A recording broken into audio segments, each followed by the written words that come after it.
Welcome बच्चों।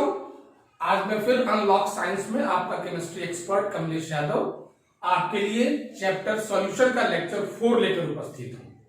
बच्चों, इस चैप्टर में हम थोड़ा राउल्स लॉ के बारे में पढ़ेंगे। उससे पहले, राउल्स लॉ पढ़ने से पहले हमें एक टर्म के बारे में जानना बहुत जरूरी है, जिसको हम बोलेंगे वेपर प्रेशर ऑफ लिक्विड्स। फिर आगे हम राउल्स लॉ के बारे में चर्चा करते हैं।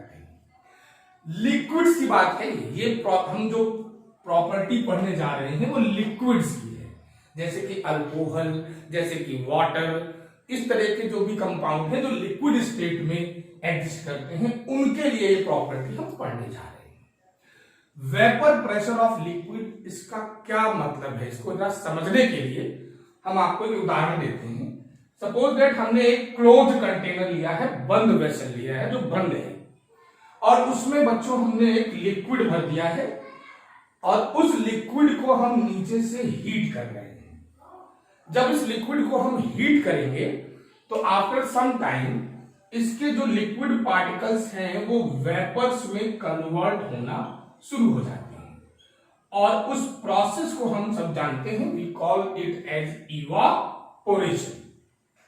आप सभी ने अपने घर में कभी पानी उबाला होगा, उसके ऊपर ढक्कन रखा होगा, या अमूमन जब आपकी मम्मी दूध बॉयल करती हैं तो उसके ऊपर जब ढक्कन रखती हैं तो आपने देखा होगा कि जो ढक्कन से वो बर्तन ढका हुआ है, वो पॉट ढका हुआ है, उसकी लोअर सरफेस पर अंदर कुछ वाटर के ड्रॉपलेट्स दिखाई पड़ने लगते हैं आपको। हमने दूध या पानी नीचे लिया था तो वाटर ड्रॉपलेट्स ढक्कन पे कैसे दिखाई देने लगते हैं?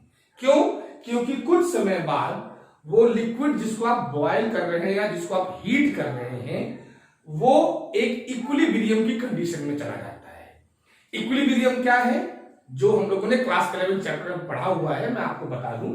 इक्विलिब्रियम किसी प्रोसेस की वो स्टेट है जो प्रोसेस रिवर्सिबल हो। ध्यान रहे, वो प्रोसेस रिवर्सिबल हो। जैसे लिक्विड को अगर हम वेपर में कन्वर्ट कर रहे हैं तो ये वेपर्स वापस इस लिक्विड में कन्वर्ट हो सकते हो। तो this process is known as what? Reversible process. Means हम लिक्विड के पार्टिकल को वेपर में और वेपर के पार्टिकल को लिक्विड में कन्वर्ट कर सकते हैं। तो जब प्रोसेस रिवर्सिबल होता है तो it can attain a state of equilibrium, जब दोनों तरफ से यानी कि फॉरवर्ड और बैकवर्ड डायरेक्शन का रेट बराबर हो जाता है। Rate of reaction from either side means rate of forward reaction and rate of backward reaction becomes equal to each other. अगर उसको हम इस रिस्पेक्ट में समझें तो अगर ये जो कंटेनर है, जो सिस्टम हमने बनाया जिसमें लिक्विड वेपर में कन्वर्ट हो रहा है, अगर ये इक्विलिब्रियम पर पहुंच जाएगा तो जिस रेट से लिक्विड इवापोरेट हो रहा है उसी रेट से ये वेपर के पार्टिकल्स कंडेंस होंगे। यानी कि अगर ये इक्विलिब्रियम स्टेट में सिस्टम जाएगा तो rate of evaporation of liquid particles becomes equal to the rate of condensation of this vapor particles, और उस कंडीशन में दोनों तरफ का कंसंट्रेशन फिक्स हो जाता है। आपने क्लास 11 में पढ़ा हुआ है। All the measurable properties at equilibrium becomes constant, यानी कि जब ये इक्विलिब्रियम की कंडीशन अटेन कर लेगा तो वेपर पार्टिकल्स फिक्स हो जाएंगे, उनका नंबर ना बढ़ेगा और ना घटेगा। ऐसे ही लिक्विड का अमाउंट भी फिक्स हो जाएगा। तो उस स्थिति पर ये जो वेपर के पार्टिकल्स कंटेनर की वॉल से कोलाइड करके लिक्विड की अपर सरफेस पर जो कोलिजन हो रहा है वेपर पार्टिकल्स का, उससे जो प्रेशर डेवलप होगा उसी को हम इसका वेपर प्रेशर कहेंगे। यानी कि the pressure exerted by the vapours, by these vapours above the liquid surface. अब बच्चों, this surface is what? This surface is liquid surface. इसी को हम क्या बोल रहे हैं बच्चों? Liquid surface. तो the pressure exerted by the vapour particles above the liquid surface at a given temperature in equilibrium condition is known as vapour pressure of the liquid. ये जो है ये वेपर के पार्टिकल्स हैं जो कि कोलॉइड होने लगते हैं आपस में, और इनके कोलिजन से प्रेशर डेवलप होता है लिक्विड सरफेस से ऊपर, और जब ये कोलाइड होते हैं वॉल्स ऑफ कंटेनर से तो वही प्रेशर जो ये जनरेट करते हैं उसी प्रेशर को इस पर्टिकुलर लिक्विड का आप क्या कहेंगे, वेपर प्रेशर। मैं फिर से समझा दूं कि इक्विलिब्रियम कंडीशन में जो प्रेशर वेपर के पार्टिकल्स आपस में कोलाइड होकर वॉल्स ऑफ कंटेनर से कोलाइड होकर लिक्विड सरफेस के ऊपर डेवलप करते हैं, that pressure we call as vapour pressure of the liquid. बच्चों, ये जो वेपर प्रेशर ऑफ लिक्विड है ये दो बातों पर डिपेंड करता है, इसको भी बहुत ध्यान देना होगा। यानी कि किसी भी लिक्विड का वेपर प्रेशर पर दो चीजें हैं जो बहुत इंपॉर्टेंट हैं, उनको हमें जानना है। पहला, जिस लिक्विड का हम वेपर प्रेशर निकालना चाहते हैं उसका नेचर कैसा है। नेचर मतलब उसके पार्टिकल्स में इंटरमॉलिक्यूलर फोर्स कैसा है। अगर लिक्विड के पार्टिकल्स में इंटरमॉलिक्यूलर फोर्स बहुत स्ट्रांग है तो वो आसानी से वेपर में कन्वर्ट नहीं होगा। जब आप उसको हीट करेंगे तो लिक्विड के पार्टिकल्स आसानी से सरफेस से एस्केप होकर वेपर में कन्वर्ट नहीं होंगे, तो उस कंडीशन में वेपर प्रेशर कम होगा। लेकिन अगर लिक्विड का इंटरमॉलिक्यूलर फोर्स यानी कि लिक्विड में जो मॉलिक्यूल्स मौजूद हैं उनके बीच का इंटरमॉलिक्यूलर फोर्स वीक होगा तो हीट करने पर आसानी से उसके मॉलिक्यूल लिक्विड सरफेस से एस्केप करके वेपर्स में कन्वर्ट हो जाएंगे। तो हम ये कह सकते हैं कि vapour pressure of liquid is directly proportional to the escaping tendency of the molecules of liquid. और ये एस्केपिंग टेंडेंसी किस पर डिपेंड करेगी, इंट्रामॉलिक्यूलर फोर्स, जो लिक्विड के मॉलिक्यूल्स हैं उनके बीच का फोर्स। जैसे मैंने यहां पे एग्जांपल लिखा है, डाइमिथाइल ईथर और अल्कोहल, इनका जो इंट्रामॉलिक्यूलर फोर्स है वो वाटर के मॉलिक्यूल्स के बीच का जो इंट्रामॉलिक्यूलर फोर्स है उससे वीक होता है, तो ये आसानी से अपना सरफेस एस्केप करते हैं जब इनको आप वेपर्स में कन्वर्ट करते हैं, in comparison of water. Water से भी आसानी से ये वेपर में कन्वर्ट होते हैं। अब हम बात करते हैं टेम्परेचर की। जब हम किसी भी लिक्विड को हीट करते हैं और उसका टेम्परेचर इंक्रीज करते हैं तो उसके मॉलिक्यूल्स की काइनेटिक एनर्जी बढ़ जाती है, और जब वो काइनेटिक एनर्जी बढ़ती है उसका इस्तेमाल वो कहां करते हैं, जब आप इसको हीट कर रहे हैं तो इन मॉलिक्यूल्स की काइनेटिक एनर्जी बढ़ रही है। उस काइनेटिक एनर्जी की वजह से ये मॉलिक्यूल ऊपर की तरफ आते हैं और इस सरफेस से एस्केप होकर आफ्टर सर्टेन टेम्परेचर वेपर्स के फॉर्म में वहां से ऊपर चले जाते हैं और वेपर्स में कन्वर्ट हो जाते हैं। तो आप ये समझ सकते हो कि जितना ज्यादा आप टेम्परेचर बढ़ाओगे उनके पार्टिकल्स का, लिक्विड के पार्टिकल्स का काइनेटिक एनर्जी बढ़ जाएगी, जिससे ज्यादा संख्या में पार्टिकल्स लिक्विड सरफेस के एस्केप होकर वेपर में कन्वर्ट होंगे और लिक्विड का वेपर प्रेशर बढ़ जाएगा। तो बच्चों, वेपर प्रेशर दो चीजों पर डिपेंड करेगा, नेचर ऑफ द लिक्विड जिसमें उसके बीच का इंट्रामॉलिक्यूलर फोर्स बहुत बड़ा इंपॉर्टेंट रोल प्ले करता है, और दूसरा है टेम्परेचर। टेम्परेचर बढ़ाने से पार्टिकल्स की काइनेटिक एनर्जी बढ़ेगी जो उसकी एस्केपिंग टेंडेंसी को बढ़ा देगी। तो जैसा कि आपको मैंने बताया कि vapour pressure is directly proportional to the escaping tendency of molecules of liquid, तो वो बढ़ जाएगा। ये जो वेपर प्रेशर का टर्म मैंने आपको एक्सप्लेन किया बच्चों, ये बहुत हेल्पफुल है। एक्चुअली इसके बिना राउल्स लॉ को समझा नहीं जा सकता। तो आइए अब हम आगे समझते हैं राउल्स लॉ। चलिए, तो हम लोग पढ़ते हैं राउल्स लॉ। बच्चों, राउल्स लॉ दो पार्ट्स में डिवाइडेड है, दो तरीके के सॉल्यूशंस के लिए अलग अलग तरीके से बताया गया है। तो राउल्स लॉ इन जनरल, कई बार बोर्ड में पूछा था एक्सप्लेन राउल्स लॉ, तो इन जनरल राउल्स लॉ भी वही है जो हम अभी आपको बताने जा रहे हैं, और या वहां पर पूछा जाता है explain Raoult's law for volatile liquids containing solution. यानी कि बेटा, जैसा आप देख रहे हैं वोलाटाइल लिक्विड्स कंटेनिंग सॉल्यूशन, यानी कि जिस सॉल्यूशन के बारे में ये लॉ भी हम पढ़ने वाले हैं उसमें दोनों ही कंपोनेंट, सॉल्वेंट और सॉल्यूट, दोनों लिक्विड होने वाले हैं, और उसके अंदर जो सॉल्यूट हम मिलाने वाले हैं उसका नेचर वोलाटाइल होना चाहिए। हम जरा वोलाटाइल सब्सटेंस के बारे में समझ लें। Volatile solutes are those solutes, और you can say volatile components or the substances are those substances which easily convert into their vapors on heating at room temperature.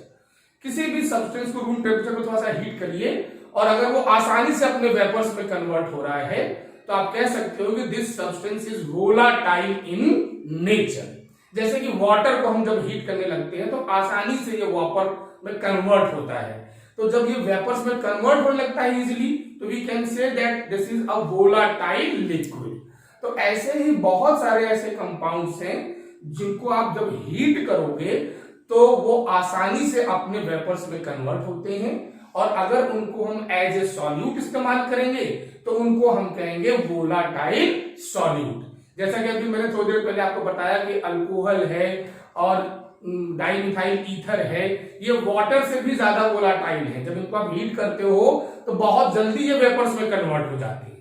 तो अगर आप अल्कोहल को वाटर में मिलाते हो तो it is example of volatile liquid containing solution, क्योंकि इसमें अगर अल्कोहल को सॉल्यूट लिया तो वो भी वोलाटाइल है, और वाटर जो कि खुद में अपने आप में वोलाटाइल कंपाउंड है। तो बच्चों जरा हम समझेंगे कि अगर हमारे पास देखिए कंटेनर लिया है मैंने, इस कंटेनर में हमने एक सॉल्वेंट लिया है जो कि लिक्विड है और ये भी वोलाटाइल होगा, आसानी से जब इसको आप हीट करोगे तो वेपर में कन्वर्ट हो जाएगा। अभी इसके अंदर हमने कोई सॉल्यूट डिसॉल्व नहीं किया। इन इट्स प्योर स्टेट, जब ये अपनी प्योर स्टेट में है तो जो इसका वेपर प्रेशर है, जैसा कि अभी हमने पहले पढ़ा, वो वेपर प्रेशर होगा P0 A। P for pressure, partial pressure of this liquid which is going to be used as solvent. A हम रिप्रेजेंट करते हैं सॉल्वेंट के लिए, और नॉट ये हमको रिप्रेजेंट कर रहा है कि अभी ये जो प्रेशर हमने लिखा है ये इसका प्योर स्टेट में प्रेशर है, पार्शियल प्रेशर, इसमें कोई दूसरा कंपोनेंट नहीं डिसॉल्व है। अब बच्चों हम इस सॉल्वेंट में, यानी कि जिस लिक्विड को हमने सॉल्वेंट लिया है जिसका प्योर स्टेट में अपना partial vapour pressure P0 A है, इसको हम सॉल्यूशन बनाने के लिए इसमें हम एक सॉल्यूट मिला रहे हैं, और ये सॉल्यूट भी कैसा होगा बच्चों? Volatile liquid. हमने एक वोलाटाइल लिक्विड को एज ए सॉल्यूट इस्तेमाल किया। अगर हम ये बात करना चाहें कि क्योंकि ये लिक्विड है तो इसका भी अपना वेपर प्रेशर होगा, तो इसका अपना प्योर स्टेट में जो वेपर प्रेशर है वो हम मान लेते हैं कितना है? P0 B। P for partial pressure of solute, not for pure state, और B फॉर सॉल्यूट। अब इसका जो आपने मोल फ्रैक्शन है, इसका मोल फ्रैक्शन हमने माना A, और इसका हम मोल फ्रैक्शन कंसीडर करेंगे। आपको पता है कि mole fraction of solute XB होगा। मैं फिर से दोहरा दूं कि हमने एक सॉल्वेंट लिया लिक्विड जिसका अपना प्योर स्टेट का वेपर प्रेशर P0 A है, और हमने जब उसमें एक सॉल्यूट मिलाया जो कि वोलाटाइल लिक्विड है तो उस सॉल्यूट का अपना वेपर प्रेशर P0 B है। जब इन दोनों को बेटा हम मिला देंगे तो क्या मिलेगा हमें? Then we will get a solution. हमें एक सॉल्यूशन मिलेगा जिसमें हमने एक वोलाटाइल लिक्विड को सॉल्यूट की तरह से लिया है और सॉल्वेंट भी लिक्विड है। अब इस सॉल्यूशन के अंदर इस सॉल्यूट का मोल फ्रैक्शन कितना माना हमने? XB, और सॉल्वेंट का मोल फ्रैक्शन लिया है बच्चों हमने XA। अब इस सॉल्यूशन के लिए राउल्ट ने जो स्टेटमेंट दिया, राउल्ट ने जो अपना ऑब्जर्वेशन दिया, उसी को हम Raoult's law for volatile liquids containing solution के रूप से जानते हैं, या राउल्ट्स लॉ इन जनरल कहते हैं। क्या बताया राउल्ट्स ने हमें? As per Raoult's, at a given temperature for a solution of volatile liquid containing solutions, the partial vapor pressure of each component in solution is directly proportional to their mole fractions। यानी कि जब आप solute को इस solvent में बेटा mix करेंगे और ये सॉल्यूशन बन जाएगा तो सॉल्यूशन में इन दोनों कंपोनेंट का प्रेशर चेंज होगा। तो सॉल्यूट का जो वेपर प्रेशर सॉल्यूशन में है वो हो गया PB, ये वेपर प्रेशर इन सॉल्यूशन हो गया, किसका? सॉल्यूट का। ऐसे ही सॉल्वेंट का वेपर प्रेशर हो गया सॉल्यूशन में कितना बेटा? PA। राउल्ट्स ने क्या कहा कि when we have a solution of volatile liquid containing components, then the vapor pressure of each component, their partial pressure of each component in the solution is directly proportional to their mole fraction in the solution। तो पहले हम solvent पर ये Raoult's law लगा के देखेंगे।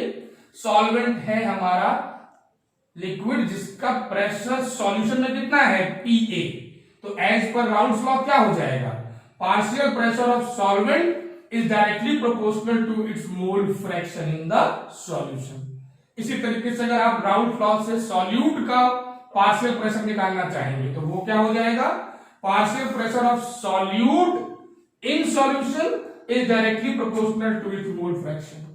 अगर आप इसको चेंज करें, you will remove this, you will get a constant, then PA is equal to P naught A into XA and PB is equal to P naught B into XB। अब जरा हम इसको फिर से कंक्लूड करें तो PA क्या है बेटा? PA सॉल्वेंट का वेपर प्रेशर है सॉल्यूशन के अंदर। P नॉट A क्या है? P नॉट A इस सॉल्वेंट का अपना वेपर प्रेशर है प्योर स्टेट। XA क्या है? इस सॉल्वेंट का मोल फ्रैक्शन है सॉल्यूशन में। PB क्या है? सॉल्यूट का वेपर प्रेशर है सॉल्यूशन में। XB क्या है? सॉल्यूट का मोल फ्रैक्शन है सॉल्यूशन में।